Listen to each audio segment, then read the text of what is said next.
this video I'm going to explain how to set up to your driver. So we're going to be going over stance width, posture, hand position, and if you stick around to the end I'm going to explain a bit about ball position that you probably didn't understand and how to set up to the ball so you can hit high draws nearly every time. I would really appreciate it if you could just quickly like and subscribe this video. It really helps me grow, helps get this video out to more people, and it helps me make more content like this for you guys in the future. So right, let's get straight to it.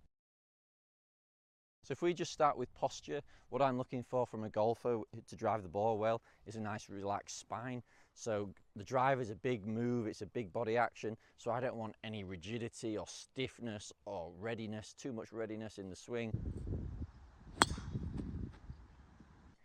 I want you to be stood then sort of fairly relaxed and ready to make a nice smooth move.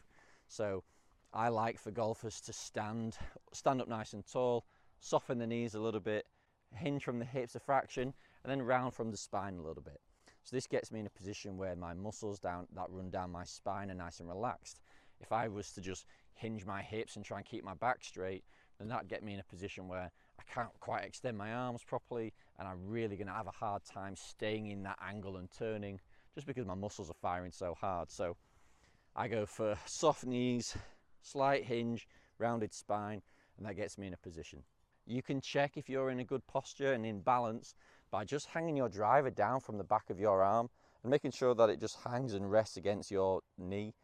If you're too bent over with too much hinge in the hips, that's going to tip over, and if you haven't rounded your back enough, then that's going to mean that the driver hangs too far behind the knee. So that's a great drill just to make sure you stood in the correct posture.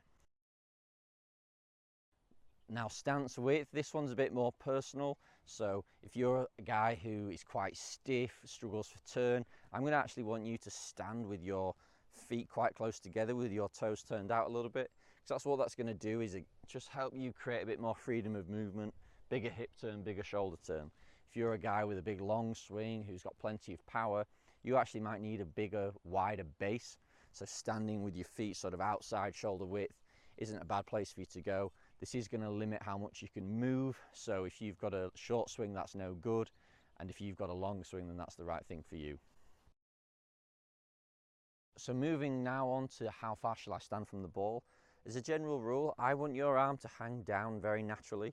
So what a good way to figure this out is to grip the club as you normally would in your normal posture, and then just let your right arm or trail hand hang down naturally, and that should sort of hang in a position where it would just swing in and grab the club. If you stood too far away from the ball, then your hand's going to hang underneath the club, which means you're too far away. And if you're too near the ball, then your arm's going to hang and grab the club too far down the grip. So we want to just get into a nice position where our arms are hanging free, hanging loose, which again is going to allow us to make a good center turn and strike the ball out the middle. Now, caveat for old guys: if you're old and stiff and have a very short swing, I would actually prefer you to stand further away from the ball than somebody a bit younger and a bit more flexible. That's because if you've only got a short swing, then we have to create some club head arc in one way or another. So standing a bit further away is just going to help you swing the club a bit more inside and create a bit more distance between the club head and the ball at the top of the swing. It might just help you hit a bit with a bit more club head speed. So if you've got a short swing because you're old and stiff, then just stand a little bit further away and that will help.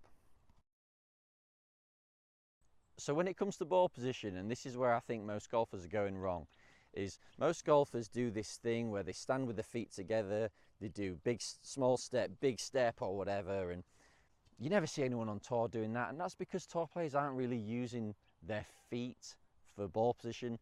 What you have to understand is what we're looking for at impact is a nice straight line between our arm and club, and that's what it looks like when we've released the club at maximum energy and the club is moving at top speed. So actually what we want to do is our ball position should be relative to our shoulder and not necessarily to our feet. So I'm going to get in a position where my shoulder is pretty much in line with the ball, because then I can release the club and get maximum speed out at the golf ball. Once you understand that the left shoulder is like the center of our swing and that the club is going to travel from the inside until it hits our left shoulder line, then travel back on the inside once it gets past the shoulder line, we can actually use our left shoulder in the ball position to manipulate our ball flight. So if I want to hit a draw, I'm going to move the ball in slightly from my left shoulder. If I want to fade it, then I'm going to move the ball slightly outside my left shoulder. The reason I'm not necessarily thinking about my feet is because I could get my shoulder in position and stand here or stand here, and the ball position relative to my shoulder is pretty much stayed the same, but the ball position in relation to my feet is moving dramatically. But actually the club only knows ball position relative to the left shoulder, so the feet don't really matter. So what you want to do is make sure that you've got the ball in line with our left shoulder for a neutral swing, and then that is going to allow us to swing in from the inside, get to that maximum club head speed point where the club and the arm are in a straight line, and then release through. And that is going to give us a fairly neutral swing. Like I say, if you want to hit a draw, you're going to want to move the ball slightly inside the shoulder, and you might have to push your hips a bit further forward to make sure we still get a decent angle of attack. Or if you want to hit that cut that Tiger's always playing, then you need that ball outside your left shoulder, because that's just going to encourage the club to travel a bit more across the ball as you strike it and create that fade. Oh hey, you're still here. Thank you. So most of you guys watching this are not subscribers, and although the few subscribers that are watching this, thank you very much for being here, I could really do with the help. If you subscribe, like and comment, even if you think I'm stupid, that really boosts the engagement and helps get this video out to more people and helps me grow. So anything you can do to help, that'd be great. So golf is the only sport in which you're actually allowed to choose how you address the ball before you strike it. In tennis and cricket and whatever, then the ball is moving towards us and we have to react to it. Whereas in golf, the ball's on a tee, it's absolutely perfect. We're generally on a pretty flat lie. So we have all the time in the world to make sure we're stood in a good position.